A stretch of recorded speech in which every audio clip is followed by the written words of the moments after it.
Last month marked the 167th anniversary of the Women's Rights Convention in Seneca Falls, New York. WENY's Natalie Abruzzo is live in the studio to tell us more about the birthplace of the women's rights movement. Natalie?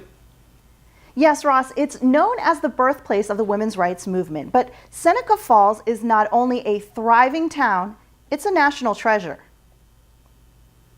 This is the start of the biggest social movement in American history. This is the place where half the American population met for the first time to fight for their rights. So this is a very exciting place to be. Stenshorn is referring to the Women's Rights Convention of 1848 in Seneca Falls, New York. 300 people attended the convention, both men and women, and it's where the Declaration of Sentiments was drafted and adopted, outlining resolutions crucial to women's equality. It lists all of the demands and rights that women are going to fight for within the women's rights movement, and it is basically a version of the Declaration of Independence, but changed to reflect women's issues rather than colonial American issues. Drafted by Elizabeth Cady Stanton at a planning session in the parlor of Mary Ann McClintock's house, the original table now resides at the Smithsonian Institute in Washington, D.C. And the Wesleyan Chapel, where the convention was held, went through several owners. It was last operated as a laundromat before becoming a national park and historic site in 1985.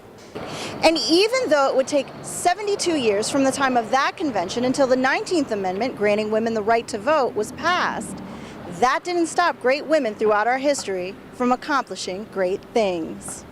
Just down the road from the site of the first Women's Rights Convention is the National Women's Hall of Fame, honoring over 256 great women of American history, from Amelia Earhart and Eleanor Roosevelt to Harriet Tubman and Elmira native astronaut Eileen Collins. It is incredibly important for our society to understand that women are contributors and important contributors to the growth of our country and the growth of our economy and the growth of our social life and our culture.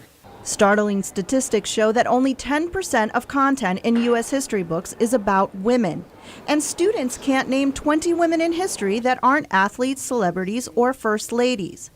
The Hall is working to change that through its public induction process and its proposed new location at the Knitting Mill.